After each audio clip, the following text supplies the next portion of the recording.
ibadahnya luar biasa. Tapi ketika diuji oleh Allah, maka tampak dusta, nggak yakin dengan takdirnya Allah. Banyak sebagian besar manusia akhirnya meninggalkan agama Allah, lupa kepada Allah, tidak mau ibadah kepada Allah. Bukan semakin mendekatkan diri kepada Allah, malah kadang-kadang berbuat maksiat kepada Allah. Makanya para jamaah Bapak Ibu, prinsip yang harus kita pegang teguh saat kita hidup sampai mati. Ingat ya, pesan untuk diri saya dan kepada para jamaah, kita berusaha menjadi orang mukmin yang betul-betul teguh berpegang kepada Al-Quran sebagai satu-satunya kitab yang diwariskan oleh Allah kepada nabinya yang mulia Muhammad Sallallahu Alaihi Wasallam, yang dijaga, dipelihara sampai hari kiamat.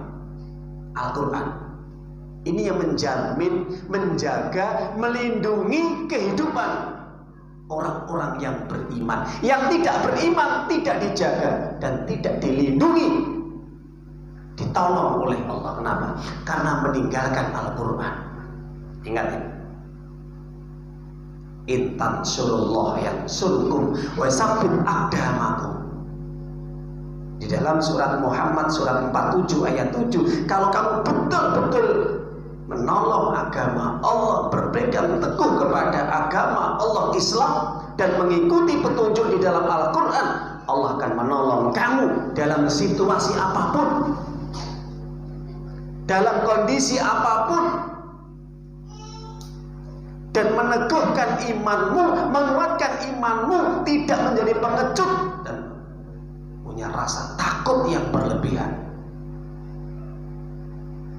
Jadi kalau orang mukmin itu menghadapi ujian apapun biasa, ya, nggak takut berlebihan.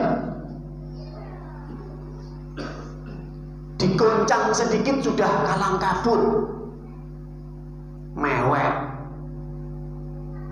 Diuji sedikit oleh Allah, dia ninggalkan Allah, lupa ibadah. Dia tidak takut kepada Allah, tapi takut dengan makhluk yang Allah ciptakan.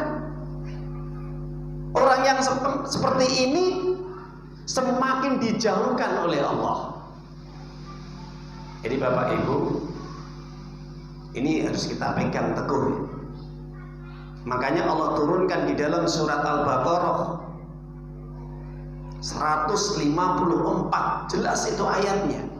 Walanabluwannakum bisyai'in minal khawfi wal ju'i wa naqsin minal amwali wal anfusi was thamarat wa basyiris sabirin alladzina idza asabatuhum musibah qalu inna lillahi wa inna ilaihi raji'un ulaika alaihim shalawatun mir rabbihim wa rahmah wa ulaika humul muhtadun. Coba, kira-kira siapa yang yakin dengan ayat ini?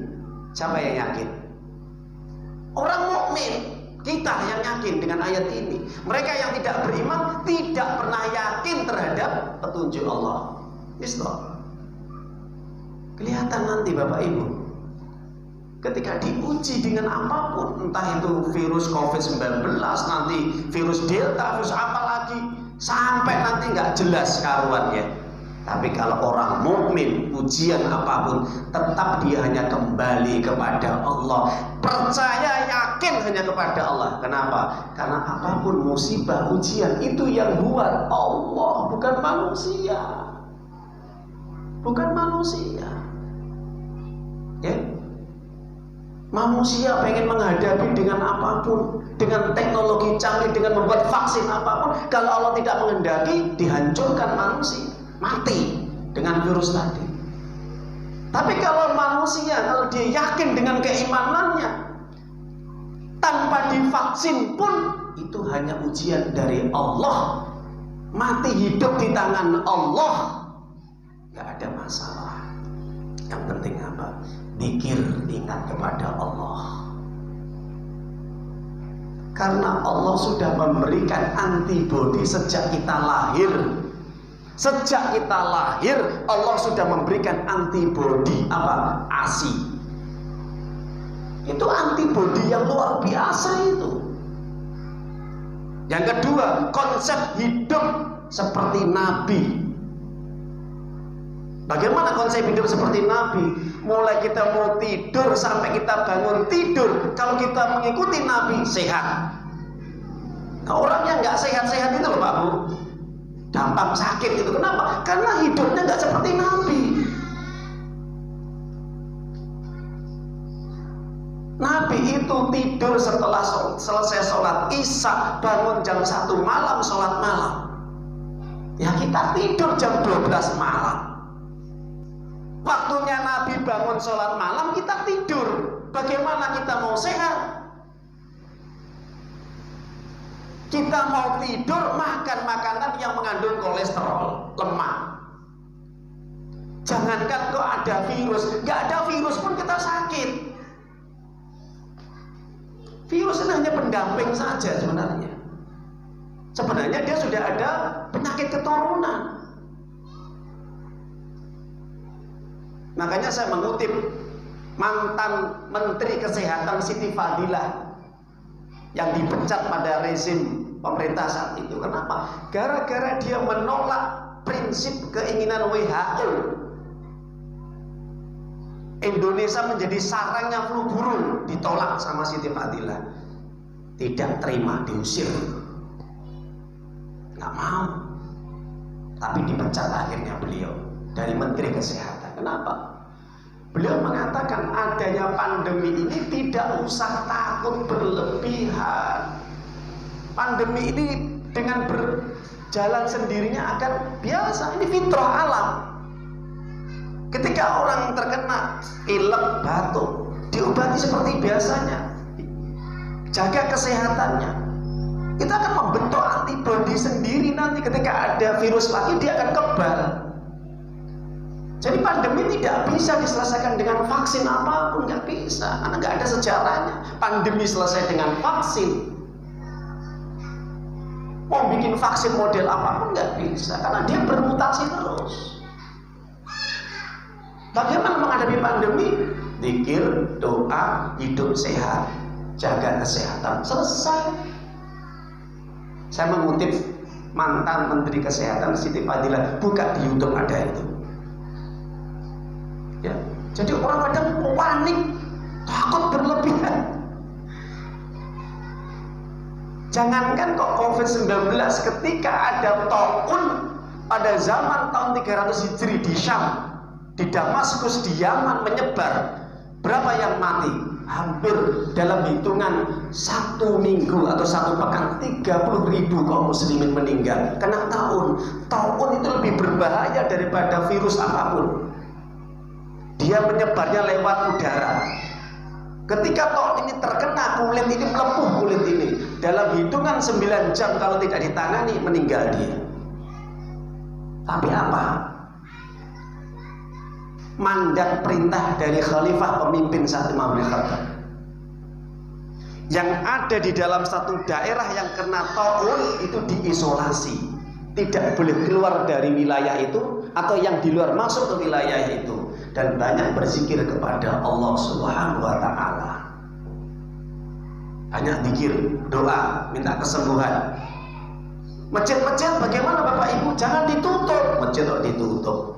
Nggak ada sejarahnya. Ketika ada taun itu masjid ditutup. Yang sehat, sehat tetap sholat berjamaah di masjid sambil menjaga kesehatannya. Yang sakit jangan sholat berjamaah. Selesai urusan. Terus Ustadz yang ngaji apa? Ada yang ngaji ceramah-ceramah. Oh, ngaji tetap. Pengajian-pengajian di masjid tetap berjalan. Yang sakit diisolasi. Selesai 1 bulan, selesai, sudah hilang pandemi. Jaga 1 bulan selesai. Karena saat itu memang sudah alam kondisi Allah memberikan ujian. Dan kaum muslimin saya tuh nggak panik seperti sekarang, bingung, sampai stres akhirnya. Sampai seperti itu para jamaah. Benar kata Allah, akan kami uji mereka dengan rasa takut. Coba, ini Allah mengatakan kami uji mereka dengan rasa takut. Kira-kira takutnya ini takut kepada Allah apa takut kepada virus? Kalau takut kepada virus, ya sudah, Allah tidak akan menolong. Tapi kalau dia takut kepada Allah, segala masalah bisa kan Allah selesaikan dan ditolong. Terus terang Bapak Ibu, saya mengamalkan ayat Allah.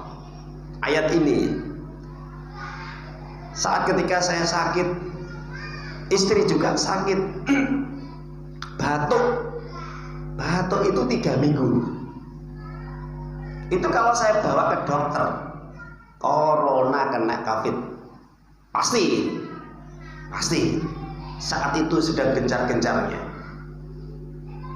Dan saya juga kondisi juga sakit, kena lambung parah, harus berbaring di tempat tidur. Saya cuma sampaikan kepada istri, sabar, banyak berdoa kepada Allah. Hidup mati kita milik Allah. Kalau waktunya mati. Mana Ustaz buktinya? Alladzina idza asabathum musibah. Kalau kamu dikasih musibah, katakan kata Allah, inna lillahi wa inna ilaihi raji'un. Kita milik Allah, kita akan kembali kepada Allah. Selesai. Jadi kalau orang yang berakal itu, segala apapun ujian itu kembalinya kepada Allah. Bukan kepada vaksin, bukan kepada ini, bukan kepada ini, kepada Allah. Introspeksi, dosa apa saya? Saya berbuat maksiat atau kesalahan. Harusnya itu. Jadi nanti kalau mati sewaktu-waktu nanti, biar nanti Allah menghapus dosa kita. Banyak istighfar, banyak bertobat, itu caranya. Coba kita kembali kepada hadis Nabi. Ini prinsip dasar orang mukmin ya, ketika menghadapi ujian. Biar nanti ketika Allah memberikan ujian lebih besar lagi setelah ini mungkin, iman kita biar semakin kuat. Apa kata Nabi? Dijelaskan di dalam hadis Imam Ahmad, karena Rasulullah SAW idza hazabu amrun sholat. Nabi itu setiap mendapat persoalan, musibah, masalah, sesuatu yang tidak menyenangkan, sholat.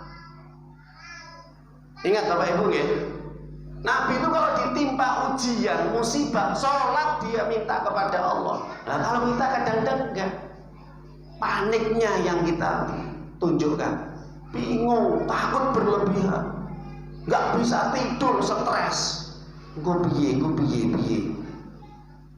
Selesai sholat, minta kepada Allah. Karena apa? Allah menguji sampai di mana keimanan kita. Jujur nggak iman kita kepada Allah atau abal-abal bohong? Jadi para jamaah, prinsip orang mukmin itu sebenarnya mudah kita menjadi orang beriman. Kenapa? Amalkan ayat-ayat Allah di dalam Al-Quran, Allah akan menolong kita. Kalau kita yakin ya Bapak Ibu, kalau kita yakin, kalau nggak yakin ya sudah, jangan berharap pertolongan Allah datang nanti. Makanya masyarakat kita kalau dia yakin terhadap kebenaran Al-Quran, nggak lama, 1-2 bulan selesai pandemi. Ya karena kan nggak yakin dengan Al-Quran, dibuat lama sama Allah. Nah ini nggak tuntas-tuntas, ini kasihan anak-anak kecil yang harusnya sekolah, belajar, mendapatkan ilmu, harus di rumah. Sampai saya kaget, di Facebook itu ada kiriman, masih ada postingan di situ. Anak umur SD kelas 4, kelas 5 Bapak Ibu nggih, nyun sewu ini pelajaran kita, hati-hati ini. Jadi di balik pandemi ini ada suatu banyak kerusakan dan juga kehancuran moral akhlak. Ya kita nggak tahu di balik itu. Kalau ada yang bilang pakar-pakar politik ya, ini orang politik itu, ini permainan WHO orang-orang di sana. supaya menghancurkan generasi para pemuda dan pemudi. Buktinya apa? Ada bukti, contohnya banyak sekali. Coba Bapak Ibu, anak-anak yang baru SD, SMP, kalau nggak dia sekolah, di rumah terus, kayak diisolasi gitu ya, itu apa? Yang dipegang HP, yang dilihat apa? Sesuatu yang tidak baik. Bahkan ketika anak-anak itu megang HP, ya sudah, apa yang dilihat? Film-film porno. Ya mungkin game-gamean, tapi kok merembetnya ke film-film porno. Jadi di Facebook itu sampai orang tuanya itu tahu kalau anaknya itu melihat film-film porno di HP itu, diingatkan sampai dihajar. Apa bilangnya? Lelahu, bosan, ini asik. Berani bantah anak itu Bapak Ibu. Coba bagaimana kita mau didik anak kita kalau kondisi seperti ini? Hancurlah generasi Bapak Ibu. Okay? Loh, ini kasihan anak-anak remaja, anak-anak muda yang harusnya mereka belajar, akhirnya dengan kondisi yang seperti sampai kapan? Sampai kapan? Kadang saya tuh miris sebagai orang tua. Gak ada kegiatan. Iya, kegiatan ada, tapi bosan. Anak-anak sekarang itu, tangga-tangga kita ini, pagi hari itu ya, saya tahu itu pagi hari sudah nongkrong di depan rumahnya atau di pinggir jalan itu megang HP pagi. Yang seharusnya mereka olahraga, jalan-jalan, lari-lari, sepedaan, apa olahraganya? Megang HP. Yang dilihat apa? Game-gamean. Coba, rusak nggak Pak Bu? Rusak. Loh, kenapa saya ngomong seperti ini Bu? Tegas? Karena saya merasakan sendiri anak-anak saya. Pengaruh pergaulan teman itu luar biasa. Terlalu lama di rumah, libur terlalu lama di rumah itu bosan anak. Pengen hiburan, hiburannya apa? HP. Makanya HP ini bisa jadi dakjal kecil ini, merusak akhlak, moral, akidah, iman. Jadi para jamaah Bapak Ibu yang dimuliakan oleh Allah Subhanahu wa taala, ini ujian bagi kita semua sebagai orang tua. Harus kita ekstra hati-hati luar biasa. Makanya ketika kita hidup di akhir zaman ini, mendidik anak itu lebih berat. Lebih berat. Kenapa? Sedangkan ketika anak masih sekolah aja kadang-kadang sulit untuk diatur. Nggih Pak Bu nggih? Padahal mereka masih sekolah. Apalagi nggak sekolah Bapak Ibu. Coba. Itu fitnahnya seperti itu para sahabat yang dirahmati Allah Subhanahu wa taala. Yang penting saran saya pribadi, nasihat, apapun ujian yang Allah berikan tetap kita sabar, banyak berdoa kepada Allah, yakin bahwa pertolongan Allah itu pasti akan datang selama kita dekat kepada Allah, mendekatkan diri kepada Allah, mengamalkan ayat-ayat Allah di dalam Al-Quran, terus belajar memahami Islam, memahami ajaran Allah. Mudah-mudahan kita akan diberi benteng oleh Allah. Di saat mungkin orang-orang lalai kepada Allah, kita tetap ingat kepada Allah apapun ujian. Ini masih musibah kecil, belum nanti musibah yang besar. Apa musibah besar Bapak Ibu? Ujian munculnya Dajjal laknatullah alaihi. Ingat, sedikit orang yang selamat ketika Dajjal muncul nanti. Kenapa? Karena dia akan memurtadkan banyak orang dan mengaku Tuhan. Sedikit sekali mereka yang selamat, kecuali mereka yang dirahmati oleh Allah. Ya bayangkan, ujian seperti ini banyak orang yang lalai ibadah, meninggalkan sholat, meninggalkan majelis ilmunya, masjid ditutup, pengajian diliburkan. Miris kan kita? Seharusnya orang itu harus semakin dekat kepada Allah, dijauhkan oleh Allah. Benar kata Rasulullah Sallallahu Alaihi Wasallam, tidak akan terjadi hari kiamat sebelum masjid kosong dari jamaahnya. Yang penuh apa? Pasar. Loh, ini sabda Nabi, nggak main-main. Hadis Imam Tirmizi. Masjid kosong yang penuh apa? Pasar. Coba Bapak Ibu, selama pandemi itu pasar sepi, sepi, rame. Masjidnya apa? Kosong. Sebagian besar ditutup loh. Masjid ditutup. Nggak ada dalam sejarah itu.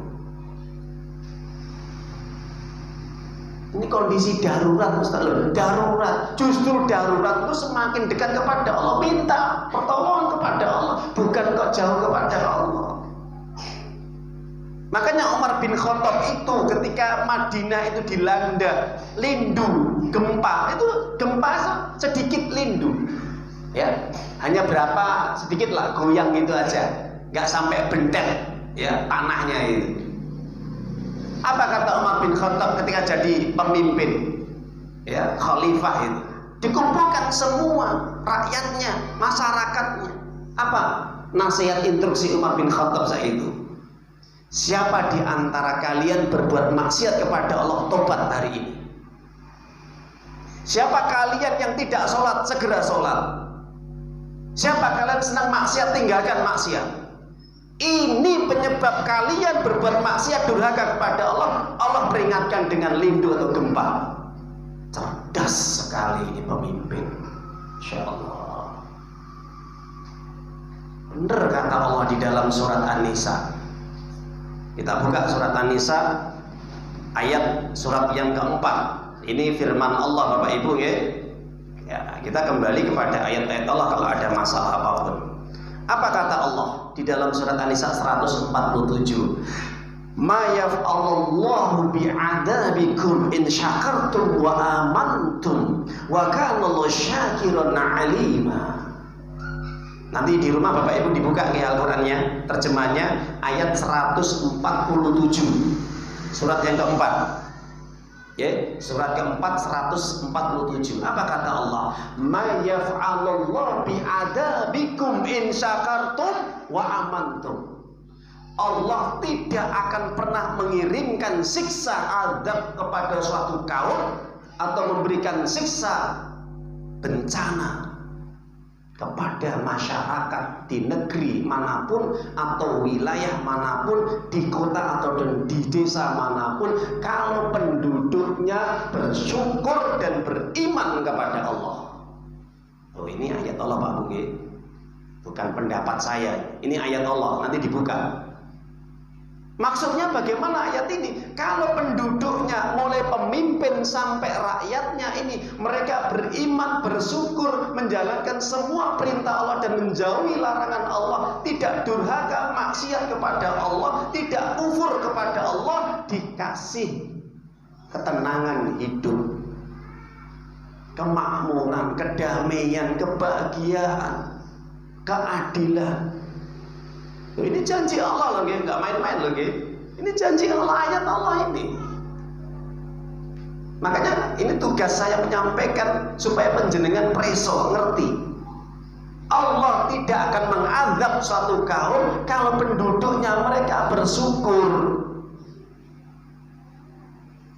Apa maksud bersyukur itu? Segala fasilitas yang Allah berikan itu digunakan untuk mentaati Allah, itu bersyukur. Apa itu beriman? Menjaga iman tauhidnya, akidahnya. Perintah sholat, sholat. Puasa, puasa. Ngaji, ngaji. Loh, itu kalau dijalankan semua Bapak Ibu, Allah akan memberikan ketenangan hidup. Dan rasa takut itu dihilangkan oleh Allah. Nggak ada yang minum khamr, nggak ada yang zina. Jadi kalau maksiat-maksiat itu tuh nggak bertebaran, nggak ada, insya Allah Allah akan memberikan ketenangan. Itu para jamaah Bapak Ibu. Ya, jadi sekali lagi nasihat saya, Jangan lupa, setiap ada masalah, setiap ada persoalan, setiap ada ujian bencana, yang pertama kali kita dekat kepada Allah. Minta hidayah, minta petunjuk, minta pertolongan kepada Allah. Ya ayyuhalladzina amanu ista'inu bis-sabri was-shalah, innallaha ma'as sabirin. Hai orang-orang yang beriman, mintalah pertolongan kepada Allah, itu sabar dan sholat, ya. Jadi kalau ada masalah itu sholat. Jangan ke dukun, ada masalah ke dukun, paranormal. Nggak bisa, manusia itu nggak bisa menyelesaikan masalah kita, itu nggak bisa. Hanya Allah yang bisa. Problem solving itu hanya Allah, ya. Masalah apapun, sekecil apapun, seberat apapun, minta petunjuk kepada doa dulu kepada Allah. Makanya kan kita diajarkan oleh Allah setiap sholat itu apa? Iyyaka na'budu wa iyyaka nasta'in. Ini diajarkan kita supaya kita terbiasa sejak umur 7 tahun kita mulai sholat sampai kita balik, sampai kita besar. Setiap ada masalah, isti'anah kepada Allah. Apa isti'anah itu? Minta pertolongan kepada Allah. Setelah kita beribadah, diguncang ujian, minta kepada Allah. Makanya disitulah kalimatnya na'budu wa iyyaka nasta'in. Kita tetap ibadah kepada Allah, tapi jangan lupa minta kepada Allah. Jangan kok ibadah, tapi ketika ada masalah minta kepada manusia. Salah ini. Manusia nggak bisa menyelesaikan urusan. Loh, ini kita diajarkan sama Allah sejak kita kecil, Pak Bu. Paham nggak ayat yang kita baca ini? Nah, kalau kita nggak paham, nggak ngerti isi kandungan Al-Quran, ya sudah. Ibadah itu sekedar cuman lahiriah fisik saja, tapi rohnya, hatinya itu kosong. Pripun Ustaz maksudnya? Iya, sholat menghadap kiblat, tapi hatinya kemana-mana, pikirannya kemana-mana. Nah, ini orang yang kosong, jiwanya kosong.